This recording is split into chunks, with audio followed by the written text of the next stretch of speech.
नमस्कार मंडळी. ठरलं तर मग आजचा म्हणजेच 5 जानेवारीचा भाग खूपच उशीर आला. म्हणजे जवळजवळ हा भाग जो आहे तो 4 वाजता आलेला आहे. आता तर याचा तुम्ही रिव्ह्यू ऐकत आहात. आजचा भाग हा खूपच मोठा आहे. जवळजवळ 30 मिनिटाचा हा भाग आहे. तर आता आपण पाहूया. कालच्या भागामध्ये आपण पाहिलेलं असतं की कल्पनाताई म्हणतात की ठीक आहे सायली, तू म्हणतेस तर आपण गेट टुगेदर करूया बरं का. आणि इतक्यातच अर्जुन तिथे येतो आणि सायली त्याला इग्नोर करत असते आणि म्हणते मी अस्मिताताईंच्या रूममधून येते असं म्हणून सायली आता तिथून निघून जाते. अर्जुनला ती अजिबातच भाव देत नाही. आता आपण दाखवतोय पुढच्या सीनमध्ये पाहतोय की तन्वी जी आहे तर ती बाहेर चाललेली असते. आता पूर्णाजी तिला अडवतात. आता लगेचच तन्वी म्हणून हाक मारली की लगेच तन्वी म्हणते पूर्णाजी, चक्क तू मला तन्वी म्हणून हाक मारलीस, काही हवंय का तुला? पूर्णाजी म्हणतात मला काय हवं नको, बघायला बाकी माणसं हवंयत. बाकी माणसं आहेत. तू फक्त तुझ्या नवऱ्याची काळजी घेतली तरी बास. आणि बाहेर जाताना घरात सांगून जाण्याची पद्धत नाही आहे का? वाटेल तेव्हा जातेस, वाटेल तेव्हा येतेस, कुठे असते ते कोणालाही माहीत नसतं. आता अश्विनशी सुद्धा खोटं बोलून बाहेर जायला लागलीस काय तू? असं पूर्णाजी म्हणल्यानंतर प्रिया म्हणते कधी? लगेच पूर्णाजी म्हणतात मी कधी? अगं मी घरात नव्हते म्हणजे मला काही माहीत नाही आहे असं समजू नकोस. माझ्या सुनेशी आणि माझ्या नातसुनेशी माझं बोलणं चाललेलं होतं असं पूर्णाजी म्हटल्यानंतर प्रियाचं तोंड वाकडंच होतं. पूर्णाजी म्हणतात तू पार्टीला जाते हे सांगून रात्रभर घराच्या बाहेर होते हे कळले मला. प्रिया म्हणते लगी या दोघींनी चुगली केलेली दिसतीये. पूर्णाजी म्हणतात काय म्हणलीस तू आता? यावरती प्रिया म्हणते की हे बघ पूर्णाजी, आता जे काही झालं ना तर या सगळ्याला खूप जे आहे तर तिचं वागणं सर्वासर्व करत असते. आणि पुढे म्हणते की जाऊ दे ना पूर्णाजी, त्या गोष्टीला आता खूप दिवस झाले तर जाऊ देत ना ग आता ते. आता पूर्णाजी म्हणतात हो ग, जाऊच दिलं होतं ग, पण तुझं खोटेपणा सगळ्यांच्या समोर आल्यानंतर मी वेगळं काय बोलणार होते, पण तू थांबलीच नाहीस. सचिन चुकला हे निमित्त करून तू वाटेल ते बोलत राहिलीस ग सगळ्यांच्या समोर. आमच्या समोर अन्न आहे याचा सुद्धा विसर पडला होता ग तुला. तर प्रिया म्हणते पण मी जे काही बोलत होते ते खरं बोलत होते ग पूर्णाजी. पूर्णाजी म्हणतात खरं सुभेदार जावई आणि सुनेमध्ये भेदभाव करतात हे खरं नाही आहे तन्वी. असा आता चांगलाच पूर्णाजी तिला दम देतात. आणि पुढे म्हणतात पण तू विषय थांबवायलाच तयार नव्हतीस. आम्ही अस्मिताला त्रास होऊ नये हा प्रयत्न करत होतो आणि तू तिच्या जखमीवरची खपली काढत होतीस. ती 2 जीवांची आहेच याचा विचारही तुझ्या मनाला शिवला नाही ना ग अजिबातच. आणि रात्रभर तू बाहेर राहतेस आणि दिवसा जीप सेल सोडतेस. या दोन्ही गोष्टी सुभेदारांच्या घरामध्ये चालणार नाहीत. आणि इथे राहायचं असेल ना तर तुला या घराचे नियम पाळूनच राहिलं पाहिजे असं पूर्णाजी प्रियाला सांगत असतात. पुढे त्या बोलतात तू मन मानेल तसं वागशील आणि तुला शिक्षा होणार नाही असं समजलीस का तू? आता हे वाक्य ऐकल्यानंतर प्रिया इतकी घाबरते ना, ती लगेच म्हणते शिक्षा? पूर्णाजी म्हणतात हो शिक्षा. प्रिया आणि आता पुढे म्हणतात की आज गेट टुगेदर आहे, संध्याकाळच्या आत अख्खं घर झाडून पुसून साफ करून घ्यायचं. आता असं म्हणल्यानंतर प्रिया इतकी घाबरते. आता प्रिया दबकतच म्हणते आता हे सगळं मी करायचं? पूर्णाजी म्हणतात हो तू. तर प्रिया म्हणते पूर्णाजी मी सगळं केलं असतं पण एका महत्त्वाच्या कामासाठी मी बाहेर निघाले, मला करू देत ना. पूर्णाजी म्हणतात कुणी करायचं हे मी तुला विचारलेलं नाही आहे, तू करायचं हे मी तुला सांगते. अख्खं घर स्वच्छ झालं पाहिजे, धुळीचा एकही कण दिसता कामा नये. आणि जर का मला दिसला तर अख्खं घर मी तुला पुन्हा एकदा साफ करायला सांगेन आणि तुला ते करावं लागेल, कळलं? असं पूर्णाजी म्हणतात आणि विमलला हाक मारतात विमल. आता तिथे विमल येतात. त्या म्हणतात की हिला बादली आणि फरशी पुसायचं फडकं दे, आज घर ही साफ करणार आहे असं प्रियाकडे बघून म्हणतात. विमल तर अगदी हसतच म्हणते आत्ता आणते म्हणून. आता प्रिया तिच्याकडे रागाने बघते, ती म्हणते आणते आणि विमल तिथून निघून जाते. आता आपण पाहतोय की पूर्णाजी प्रियाला सांगतात की लवकरच कामाला लाग, वेळ कमी आहे तुझ्याकडं असं म्हणून पूर्णाजी आता तिथून निघून जातात. आता पूर्णाजी निघून गेल्यानंतर प्रिया तर डोक्याला हात लावते, बापरे हे सगळं काय म्हणून. आणि इतक्यातच विमल बादली आणि कपडा घेऊन येते आणि म्हणते की प्रिया तर हे सगळं इथं ठेवलेलं आहे आणि हो आधी केर काढून घ्या आणि मगच लादी पुसा. प्रिया लगेचच तिच्याकडे हात करून रागाने बघते. विमल म्हणते नाही तुम्हाला जमेल ना. प्रिया म्हणते तू तुझं काम कर, चल निघून असं म्हणते. आता विमल तिथून निघून जाते पण विमल सुद्धा प्रियावरती हसत असते. प्रिया तर नुसती वैतागलेली असते आणि म्हणते की सगळ्यात आधी नाही या म्हातारीलाच धुवून काढलं पाहिजे, मला शिक्षा करते असं प्रिया मला मनाशीच बोलत असते. आणि हा सीन इथंच संपतो. आता आपण पाहतोय दुसरा सीन, तो म्हणजे सुमनचा. आता दुसऱ्या सीनमध्ये आपण पाहतोय सुमन जी आहे तर ती कपाटामध्ये येते आणि काहीतरी कपाट उघडत असते. इतक्या त्याची अंगठी खाली पडते. आता सुमन ती अंगठी हातात घेते आणि म्हणते ही अंगठी, त्या अंगठीकडे आधी नीट बारकाईनं पाहते आणि म्हणते ही अंगठी तर यांची नाही आहे, मग कुणाची असेल. आणि पुढे म्हणते महिपतची तर नसेल. हां, सायलीनं सांगितलं असेल महिपतबद्दल किंवा त्यांच्याबद्दल काही शंका असेल तर लगेच मला सांग म्हणून. आता आपण हे सगळं सायलीला सांगायलाच हवं असं सुमन मनाशीच बोलत असते. आता इकडे आपण पाहतोय सायली जी आहे तर किचनमध्ये काम करत असते. सायली फोन घेते आणि अचानक फोन लावते सुमन काकूला. आता सुमन बघते तर म्हणते अरे वा, सायलीचाच फोन आलाय, बरं झालं म्हणून फोन उचलते आणि म्हणते हॅलो सायली, मी तुलाच फोन करणार होते. सायली म्हणते अरे वा, मग बरंच झालं मी तुम्हाला फोन केला, ते मी तुम्हाला आमंत्रण द्यायला फोन करणार होते.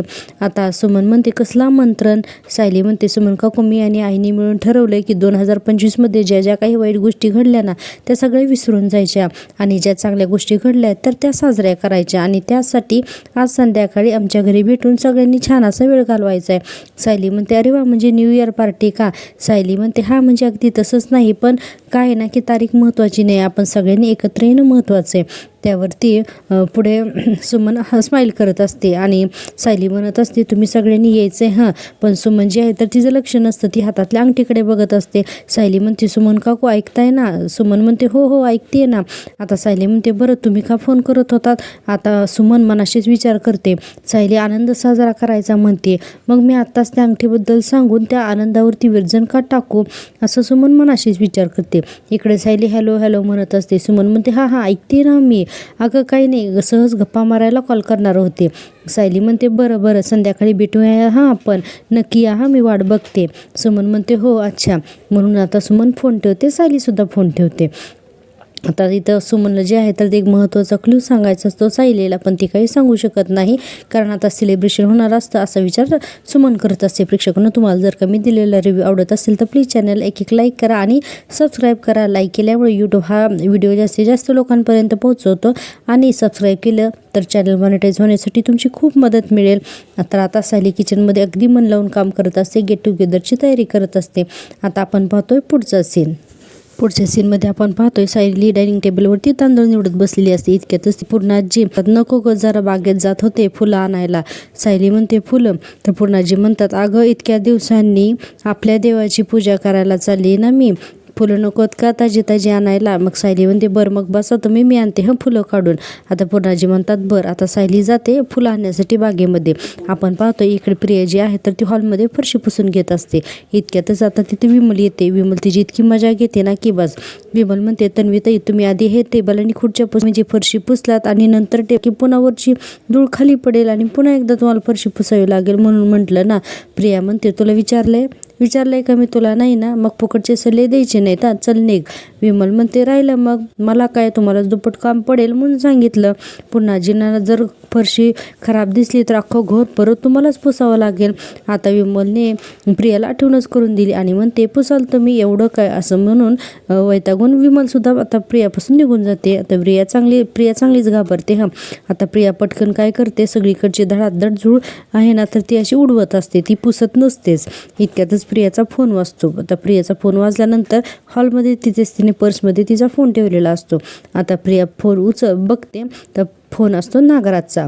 आता नागराजचा फोन आहे म्हटल्यानंतर प्रिया एकदम घाबरते ना, आजूबाजूला कुणी नाही ना हे सगळं चेक करते आणि प्रिया लगेचच बाहेर निघून जाते. बाहेर म्हणजे अंगणामध्ये साईडला सगळीकडे बघते तर कुणी नसताना पटकन चप्पल घालते आणि बाहेर झाडाच्या जवळ येऊन प्रिया फोन घेते आणि म्हणते हॅलो, तुम्हाला किती वेळा सांगितले मी घरी असताना मला फोन करायचा नाही म्हणून. किती सगळं धोक्याचं हे तुम्हाला कळतंय का. नागराज म्हणतो तुला कसला ग धोका प्रिया, सगळ्या सुविधांना विकून खाशील तू, अशी आहेस तू आणि तुझा कॉन्फिडन्स सध्या एवढा वाढलाय ना की तुला वाटायला लागलं की तू मलाही विकून खाशील म्हणून.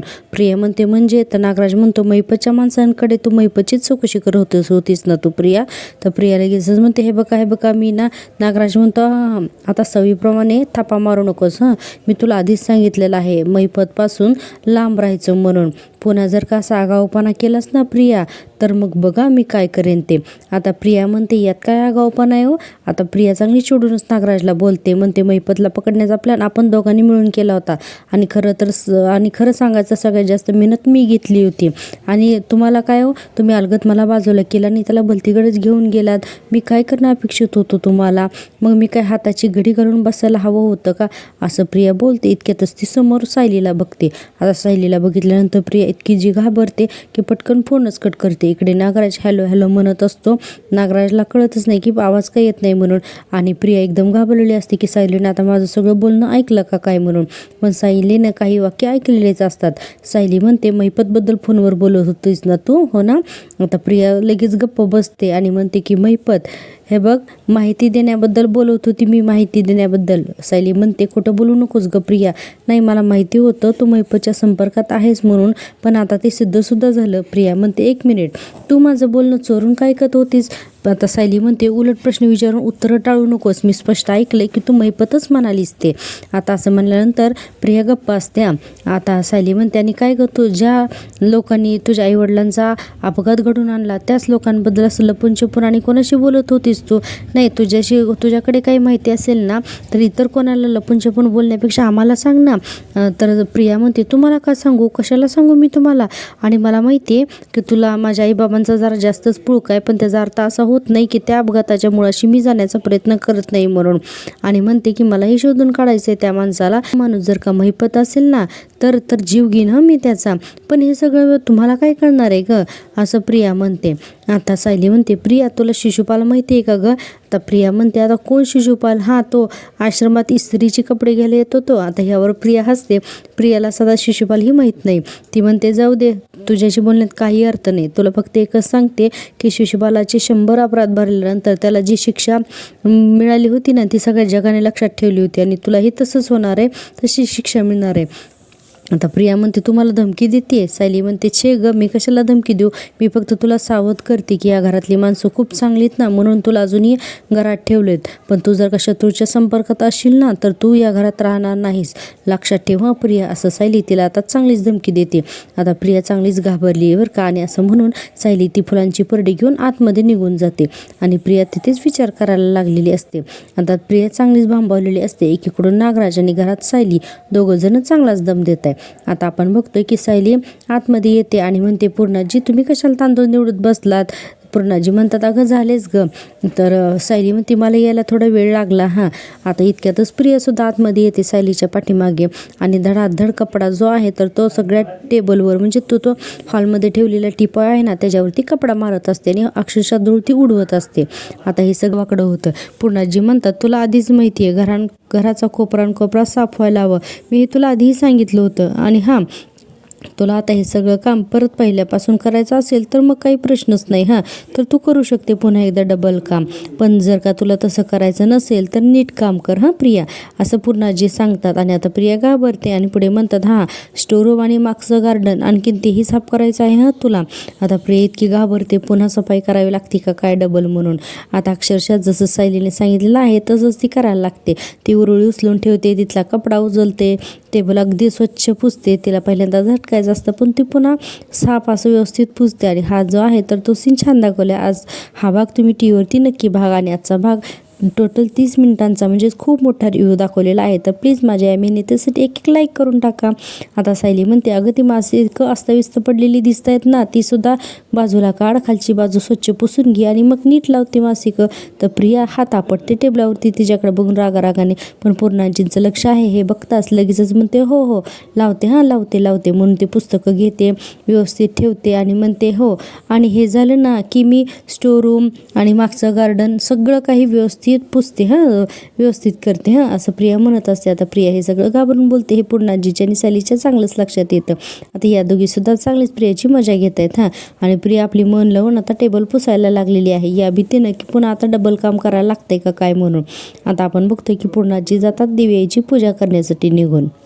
आपण दुसऱ्या सीनमध्ये पाहतोय सचिन आणि अस्मिताचा हा सीन असतो. अस्मिताच्या मागे मागे सचिन करत असतो आणि सचिन अस्मिताला म्हणत असतो, अस्मी प्लीज राग सोड ना अगं, अगं मी वाहवत गेलो होतो गं, पण मी असं परत कधीच करणार नाही, आय प्रॉमिस यू अस्मी, असं म्हणून तिच्या हाताला हात लावतो. तर अस्मिता जोरात त्याचा हात झिडकारते आणि पुढे ती जात असते. त्याला काही बोलतच नाही आणि त्याला काही रिस्पॉन्स पण करत नाही. आता सचिन पुन्हा पुन्हा म्हणत असतो की अस्मी तू माझ्याशी बोलणारच नाही आहेस का, अस्मी अस्मी करत असतो. अस्मिता काही केल्या बोलत नाही. ती पुन्हा बेडवर येऊन बसते आणि काही ते पुस्तक वगैरे घेते आणि वाचत असते. आता सचिन खूप प्रयत्न करतो पण अस्मिता काही रिस्पॉन्स देत नाही. सचिन मनाशीच म्हणतो अस्मिताची समजूत काढायला आता मला खूपच मेहनत करावी लागणार आहे आणि पुढे म्हणतो की आता हिच्यासाठी गिफ्ट घ्यायला पण माझ्यासाठी पैसे नाही आहेत, आता कुठून मिळू मी पैसे, असा सचिन विचारच करत असतो. आता पुढे अस्मिताला म्हणतो ठीक आहे तुला बोलायचंच नाही आहे ना माझ्याशी, चालेल पण मी प्रयत्न सोडणार नाही हां, असं म्हणतो सचिन आणि तिथून निघून जातो. आता तो गेल्यानंतर नुसतं तिरक्या डोळ्याने अस्मिता त्याच्याकडे बघते आणि तोंड वाकडं करते. आता आपण पाहतोय सचिन विचारत करत असतो आता पैसा कुठून मिळवायचा, असं म्हणून तो घराच्या बाहेर येतो आणि फोन लावतो. आता फोन लावतो तो साक्षीला. आता म्हणतो की सॉरी सॅम, अगं इतका वेळ तुला कॉलच करायला मला जमलं नाही, एका फायनान्शियल क्रायसिसमध्ये मी अडकलो होतो गं, तो सॉर्ट आउट करण्याचा प्रयत्न करतोय. साक्षी म्हणते काय झालं नेमकं. सचिन म्हणतो फ्लोरिडामधली जी बँक आहे ना त्यात काहीतरी टेक्निकल इश्यू झाला आहे, म्हणजे तिथून ना माझे इथल्या अकाउंटमध्ये पैसे ट्रान्सफर होत नाही आहेत आणि मी इकडचं अकाउंट जास्त वापरत नाही ना, म्हणून माझ्या या अकाउंटमध्ये पैसेच नाही आहेत असं सांगत असतो, बॅलन्सच नाही आहे माझ्याकडे म्हणून. आणि हे सगळं साक्षी ऐकत असते आणि म्हणतो आता हातात गरजेपुरते सुद्धा पैसे नाही आहेत गं, नाही मी फोन केला होता फ्लोरिडाच्या त्या बँकेमध्ये पण ते म्हणाले की 4-5 दिवसामध्ये सॉर्ट होईल म्हणून. आता प्रिया म्हणते म्हणजे 4-5 दिवस US मधल्या कुठल्याच बँकेतून पैसे ट्रान्सफर नाही होऊ शकणार तुला, अरे हे कसं शक्य आहे. सचिन म्हणतो त्याचं काय ना सॅम की हल्ली आपण या सगळ्या असल्या डिजिटल गोष्टींवरती अवलंबून राहायला लागलोय ना, त्यामुळे असा काही इश्यू झाला ना की एकदम हँडिकॅप व्हायला होतं ना. एनिवे ठीक आहे मी करतो हां सॉर्ट आउट सगळं, असं म्हणतो आणि पुढे म्हणतो काय ना की मला कोणाकडून तरी पैसे मागावे लागतील असं मला आवडणार नाही, तसंही कोण आहे ना माझं इंडियामध्ये हक्काचं ज्याच्याकडून मी हक्काने पैसे मागून घेऊ शकतो म्हणून, असं आहे तरी कोण, असं पाणी लावत असतो. हां आता साक्षी म्हणते सचिन आय एम हर्ट आणि पुढं म्हणते की तुला असं अजिबात वाटलं नाही की मी तुझ्या ती जवळची व्यक्ती आहे जिला तू आपलं समजतो. तर सचिन म्हणतो अगं तुझ्याकडून पैसे घ्यायला मला खूप ऑकवर्ड वाटेल गं सॅम, मी खरं तर तुझ्यावरती पैसे खर्च केले पाहिजेत यार, तुझ्यासाठी गिफ्ट्स गेले हवेत, उलट तुझ्याचकडून उधार मी पैसे कसे काही घेऊ ना मी. तर साक्षी त्याला म्हणते कुठले ओल्ड फॅशन विचार आहेत रे तुझे, असं काही नाही, उलटं मी पैसे दिले तरीही चालतील हां. आता आपण पुढचा सीन पाहतोय की अस्मिताच्या रूममध्ये पूर्णाजी येतात आणि म्हणतात मेडिटेशन झालं बाळा. तर अस्मिता खाली मान घालून नाही म्हणते. पूर्णाजी म्हणतात असं कसं करून चालेल बाळा, जे काही झालं आता मला मान्य आहे की जे काही झालं ते खूप विचित्र होतं पण त्याच्यावर आपल्याला मात करायला हवी ना, आणि याचा सगळा बाळावर परिणाम होता कामा नये, याचा काही परिणाम त्याचं वर्तमान भविष्य आपल्याच तर हातात आहे ना. आता लगेचच अस्मिता म्हणते पण बाबाच्या बाळाची काही जबाबदारी नाही आहे का. आता पूर्णाजी म्हणतात आहे ना, पण बाळा आई होणं इतकं सोपं नसतं गं. आता अस्मिता म्हणते पण माझ्या नवऱ्याने हे सगळं माझ्यासाठी आणखीन कठीण करून ठेवलं आहे गं. आता पूर्णाजी म्हणतात बैस बरं तू खाली. आता पूर्णाजी तिला बेडवरती बसवतात आणि त्यासुद्धा बसतात तिथे हां, आणि त्या म्हणतात की हे बघ अस्मिता, तुझं बाळ फक्त बाहेरचेच आवाज ऐकत नाही तर तुझे विचारही त्याच्यापर्यंत पोचताच आहेत, मग ते निगेटिव्ह असता कामा नयेत. मग आता अस्मिता म्हणते मग सचिनने जे केलं ते मी विसरून जायचं. पूर्णाजी म्हणतात असं म्हणत नाही आहे मी, पण आत्ता बाळ तुझ्यासाठी जास्त महत्त्वाचं आहे. अगं तोच विचार करून काय मिळणार आहे तुला खूप प्रयत्नांनी मन शांत ठेवावं लागेल अस्मिता, स्वतःसाठी नाही तर बाळासाठी तुला हे सगळं करायलाच हवं आहे. अस्मिताला पूर्णाजी छान समजवत असतात हां. आता अस्मिता म्हणते जेव्हा पूर्णाजी मला सचिनबद्दल फक्त संशय होता ना तेव्हा मी मन शांत करण्याचा खूप प्रयत्न केला, माझी चिडचिड व्हायला लागली ना मी म्हणायचे हे सगळे हार्मोन्समुळे होतं आहे. मी स्वतःहून कित्येकदा त्याला सॉरीसुद्धा म्हणाले आणि आता हे सगळं समोर आल्यानंतर माझा राग मनामध्ये मावतच नाही आहे. पूर्णाजी म्हणतात आणि हाच राग थेट तुझ्या बाळापर्यंत पोचतोय, थेट त्याच्या बाळावर, मेंदूवर, शरीरावर परिणाम करतोय, तर हे सगळं चालेल का तुला. अस्मिता म्हणते नाही. मग पूर्णाजी म्हणतात झालं तर मग आता तुझं बाळ तुझ्यासाठी जास्त महत्त्वाचं आहे, त्यामुळे खाणं पिणं सोडायचं नाही अजिबात, व्यायाम, मेडिटेशन, ध्यान थांबवायचं नाही, कळालं तुला. चल बरं मग आता आपण स्टडीमध्ये जाऊया आणि तिथं मेडिटेशन करूया, तू तुझ्या पोटावरती हात ठेवून बाळाशी बोलायचं. आता या सगळ्या गोष्टी पूर्णाजी अस्मिताला सांगत असतात आणि म्हणतात चल आता. अस्मिता म्हणते चालेल, बाळाला पण कळू दे आता त्याचा बाप कसाही निघाला तरी त्याची आई नेहमी त्याच्याबरोबर आहे.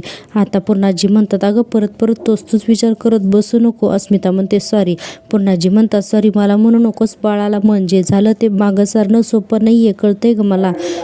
पूर्णाजी पुढे म्हणतात पण यासाठी मेडिटेशनच तुला मदत करेल सगळ्या गोष्टी विसरायला. आणि आता आपण पाहतोय दुसरा सीन. सचिन म्हणत असतो साक्षीला बरं नको, मी ना करतो काहीतरी मॅनेज, सॅम नको, तुझ्याकडून जर का मी पैसे घेतले ना तर मला झोप नाही लागणार यार. आता साक्षी म्हणते सचिन किती पैसे हवे आहेत. त्यावर सचिन म्हणतो हे बघ ॲक्च्युली ना मी कोंडीत अडकलोय ग, पण मला ना तुझं मनसुद्धा राखायचं आहे, मला ना तुझं मन नाही मोडायचं. आणि म्हणतो की तू आग्रह करतेस ना फक्त म्हणून मी तुझ्याकडून पैसे घेईन आणि आय प्रॉमिस मी तुला ताबडतोब ते पैसे परत करणार आय प्रॉमिस ट्रस्ट मी. साक्षी म्हणते अरे किती पैसे हवेत तुला सचिन, तेवढं मला सांग, बाकी काही बोलू नकोस. सचिन म्हणतो 80,000 वगैरे लागतील मला, म्हणजे बघ सर. साक्षी म्हणते की ठीक आहे मी लगेच ट्रान्सफर करते. सचिन म्हणतो thank you so much beautiful, so beautiful. आणि पुढे म्हणतो की I love you so much. ती पण म्हणते की हो. आता लगेचच फोन ठेवला जातो आणि असा फोन ठेवल्यानंतर सचिन खिशात हात घालून उभाच असतो आणि नुसता डोक्याला हात लावतो. इतक्यातच त्याला एक मेसेज येतो की पैसे ट्रान्सफर झाल्याचा. असा सचिन बघतो तर बापरे 1,00,000 रुपये. सचिनला 1,00,000 रुपये साक्षीने पाठवलेले असतात. आता तो मेसेज बघून तर सचिन लगेचच खुश होतो ना आणि म्हणतो अरे वा सॅमने मला 1,00,000 रुपये लगेच ट्रान्सफर केले, अरे ही तर सोन्याचं अंड देणारी कोंबडी यार, हिला हातातून नाही घालू द्यायचं. असं सचिन मनाशीच भरून खूप खुश होत असतो. आपण आता दुसरा सीन बघतोय तो म्हणजे महिपतचा. आता महिपतच्या सीनमध्ये महिपतला बऱ्याच दिवसांनी एकदा पाणी पिलेलं पाहिलं बाबा. महिपत आता काय करतो अगदी पुढं सरकत जातो आणि त्या टेबलवरचा पाण्याचा ग्लास घेतो आणि पाणी पितो आणि तिथं बसून म्हणतो इथं असं पडून बसून नाही चालणार महिपत शेट, इथं बसून नाही चालणार, आपल्याला काही करून इथून बाहेर पडावंच लागणार आहे, अगदी काही करून. आणि म्हणतो त्या नागराजनी पहिल्यांदा नखं बाहेर काढली, माझ्याच माणसांना माझ्याच पहाऱ्यावरती ठेवलंय. बरं असं महिपत म्हणत असतो आणि आता महिपत पण वैतागलेला असतो, खूप दिवस तो बांधून ठेवलेला असतो. तो म्हणतो आता इथून बाहेर पडायला पाहिजे, मी जर सुटलो तर, असं म्हणून नंतर तो हसायला लागतो महिपत. आणि आता मनातल्या मनात विचार करतो की नाग्याला लय वाटतंय की त्यानं लय मोठा खेळ खेळलाय म्हणून असा महिपत म्हणत असतो. आणि पुढे म्हणतो आणि माझीच माणसं माझ्याच पहाऱ्यावरती ठेवली आहेत, अरे माझा आवाज ओळखून ती येणार मला सोडवायला, कळलं ना, लय मोठी माती खाली रे तू नागराज शेठ, तुम्ही लय माती खाल्ली, असं महिपत मनाशीच बोलत असतो. आणि तो म्हणत असतो काही झालं तर माझी माणसं मला सोडवायला येणारच. आणि कोण आहे रे बाहेर कोण आहे, अरे मला इथं बांधून ठेवलंय, सोडवा मला, आणि तुमचे कान फुटले का, असं महिपत आतून बोलत असतो. तो आवाज बाहेरच्या या 2 बसलेल्या माणसांना ऐकायला येत असतो, कान फुटले का तुमचे म्हणून. आता त्यातले एक जण म्हणतो अरे रघु याला काय झटका आलाय का रे. तो रघु म्हणतो अरे काय माहिती नुसता बोलतोय हो, सोड ना जाऊ दे. आता पुन्हा महिपतचा आवाज येतो, अरे मला इथं बांधून ठेवलंय, सोडवा मला इथून आता, आणि कोण आहे रे बाहेर, असा महिपत पुन्हा म्हणतो. आता त्यातला एक जण डिस्टर्ब होतो आणि म्हणतो चल याला काय झालंय ना ते बघूनच येऊ. आता तो दुसरा म्हणतो अरे नागराज सरांनी सांगितले आणि काही पण झालं तर आपण आतमध्ये जायचं नाही. अरे महिपत सरांना जर माहीत पडलं की आपण न सांगता आतमध्ये गेलोय तर तुला तर माहिती आहे ते गोळीनं ठार करतील आपल्याला. पण तो माणूस म्हणतो अरे पण तो बोलून किती आपल्याला वेळ करायला लागलाय, एक काम करतो नागराज सरांना फोन कर आणि त्यांना सांग हा बॉम्ब बोलतोय त्यामुळे आम्हाला आतमध्ये जावं लागेल, एकतर काय करायचं ते कळेल तरी आपल्याला, लाव बरं फोन. असं म्हणल्यानंतर तो रघु जो आहे तर तो फोन लावतो नागराजला. आता बघा नागराज जो आहे तर तो चांगला अस्ताव्यस्त बेडवरती पडलेला असतो आणि त्याचा तिथं फोन सतत वाजत असतो आणि इकडून महिपतचा माणूस त्याला फोन करत असतो. आता शेवटी नागराज फोन उचलणार इतकं त्याच्या हातून फोन खाली पडतो आणि सुमन तो फोन येते आणि उचलते. नागराज लगेच उठतो आणि सुमनचा हातून तो फोन खेचून घेतो आणि म्हणतो माझ्या फोनला कशाला हात लावलास ग. सुमन म्हणते अहो तो खाली पडला होता, वाजवत होता, तुम्हाला देण्यासाठीच मी उचलला. नागराज म्हणतो काही गरज नाहीये, नसती लोडबोड करायची काही गरज नाहीये. सुमन म्हणते कुणाचा फोन होता. नागराज म्हणतो नाही, ती चौकशी करायची तुला गरज नाही आहे, तुला काय करायचं आहे, फालतूक चौकशा उगाच करतेस, तुला कामं नाही आहेत का, कशाला आलीस तू वरती, जा ना किचनमध्ये जाऊन काम कर ना. आता सुमन म्हणते आहेत ना, मला कामं आहेत, पण आपल्याला सुभेदारांकडे जायचं आहे ना, भाऊजी तुम्हाला बोलवत आहेत हे सांगाल मी वरती आले होते. नागराज म्हणतो हां ठीक आहे, जा येतो मी. आणि सुमन तिथून जातच नाही, नागराजकडेच फोनकडे बघत बसते. नागराज हे लक्षात येतं. नागराज म्हणतो एक काय बघतेस तू, चल जा म्हणलं ना इथून. आणि मग आता सुमन आता तिथून निघून जाते खाली.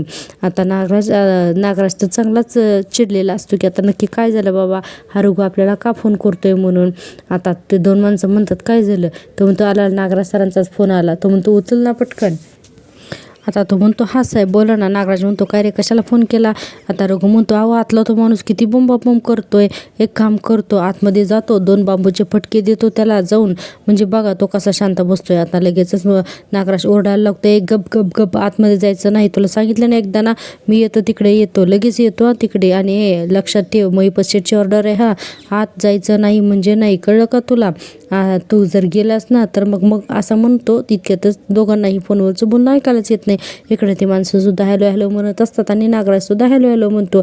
आता माणूस म्हणतो हो नागराज साहेब, तर काही नागराजला ऐकायलाच येत नसतं. आता नागराज खूप प्रयत्न करतो पण दोन्हीकडेही फोन ऐकायला येत नाही. तिकडे माणसंही ओरडत असतात हॅलो म्हणून आणि नागराज सुद्धा ओरडत असतो. आता तो रघु म्हणतो अरे नेटवर्क प्रॉब्लेम आहे. तो दुसरा म्हणतो अरे महिपत, अरे नेटवर्कचं सोड, त्या आतल्या माणसाला काय करायचं ते सांग. आता रघु म्हणतो नाही, नागराज तर म्हणतोय की आतमध्ये जायचं नाही म्हणून. आता तो दुसरा म्हणतो अरे तो बोंबलायला लागलाय, चल आतमध्ये जाऊन त्याचं थोबाडं बंद करू. आणि आता तो दुसरा माणूस जो आहे तर तो रघुला म्हणतो चल आत रे चल म्हणून. आता ते दोघंही आतमध्ये जातात रूममध्ये, जे ते महिपतला बांधून ठेवलंय तिथं. आता इकडे नागराज म्हणत असतो अरे यांना दोघांना कळलं का नाही मी काय बोललोय ते, आता याचा फोन पण लागत नाही शेट, असा नागराज वैतागून म्हणत असतो. नागराज घाबरलेला असतो ती 2 माणसं महिपतकडे जातात का नाही म्हणून. आता नागराज म्हणतो मग काही करून ना मी पटकन महिपतकडे जायलाच पाहिजे म्हणून महिपत सुद्धा खोलीमधून पटकन बाहेर पडतो. आता आपण दुसरा सीन पाहतोय तो म्हणजे अर्जुन आणि सायलीचा. अर्जुन तयार होत असतो, सायली पण त्याच्याशी काही बोलत नसते. आता अर्जुन बेडवर बघतो तर त्याचा रुमाल ठेवलेला असतो. आता अर्जुन थोडी मजा करतो सायलीची. आता त्याचं पाकिट वगैरे सगळं ठेवतो आणि म्हणतो की अरे माझा रुमाल कुठं गेला, इथंच तर होता माझा रुमाल, कुठे असेल असं एकटाच म्हणत असतो. आता इतक्यात सायली बघते तर रुमाल बेडवरतीच असतो. सायली तर रुमाल घेते आणि त्याच्यासमोर नेऊन ठेवते. आता अर्जुन म्हणतो नाही म्हणजे बरं आहे, मी माझा रुमाल मस्त घडी करून ठेवतो आणि आवराआवरी करत उचलून कुठेतरी ठेवायचा आणि मग तो मला सापडत नाही असं अर्जुन म्हणत असतो. पण तरीही सायली काही उत्तरच देत नाही. आता अर्जुन बघतो की काही केल्या सायली आपल्याला रिप्लाय देतच नाही. आता अर्जुन पुढे म्हणतो की वा हे बरं आहे, काही बोलायचंच नाही, गप्प उभं राहायचं, याने तर सगळे प्रॉब्लेम सॉल्व्ह होतात ना, हे ना असं म्हणतो. तरीही सायली काहीच बोलत नाही. आता अर्जुन चिडतो आणि म्हणतो जाऊ दे आता मला काही बोलायचंच नाही असं म्हणून अर्जुन रूममधून निघून जातो. आता सायली त्याच्याकडे नुसते रागाने बघत असते. इकडे आता आपण पाहतोय दुसरा सीन तो म्हणजे किल्लेदारांच्या घरातला. आता किल्लेदारांच्या घरामध्ये रविराज किल्लेदार म्हणत असतात चला चला आवरलं का नाही लवकर, आपल्याला जायचंय ना सुभेदारांकडे. आता प्रतिभा त्या म्हणतात किती दिवसांनी जातोय ना आपण. तर रविराज म्हणतात हो ना.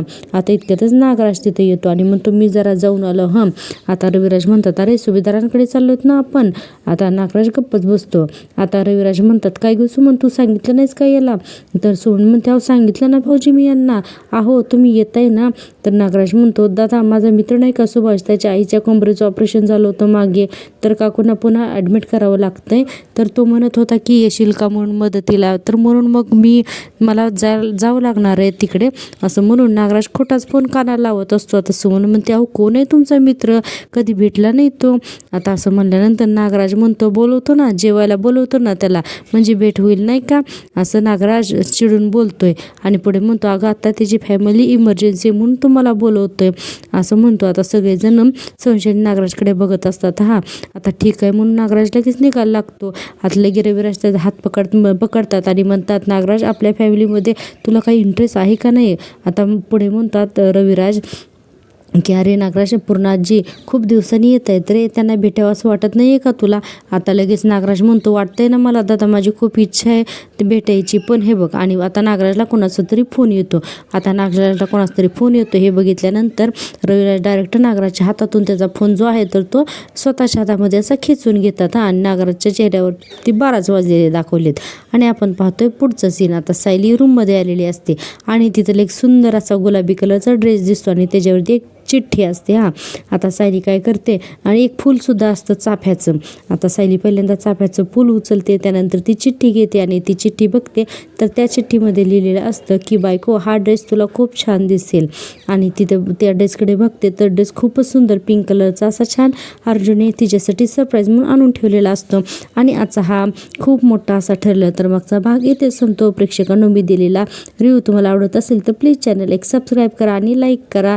खूप मेहनत लागते, एवढे सगळे डायलॉग्स तुम्हाला सगळे व्यवस्थित असे सांगावे लागतात, तर त्यासाठी प्लीज एक लाईक करून टाका. आता आपण पाहतोय उद्याच्या भागामध्ये काय होतं ते. तर उद्याच्या भागामध्ये आपण पाहतोय सुमन नागराजचा पाठलाग करते आणि तिथं जाते, हे आपण प्रोमोमध्ये सुद्धा पाहिलेलं आहे. आता सुमनला तिथे लक्षात येतं की महिपत आणि नागराज हे दोघं जण एकत्र आहेत. आणि आता सुमन म्हणते की मला हे सगळं आता सायलीला सांगायलाच हवं. आणि सायली इकडे गेट टुगेदरमध्ये असते, केक वगैरे कट करत असतात आणि खूप गोंधळ असतो. त्यामुळे सायलीला काही फोन फोन उचलताच येत नाही.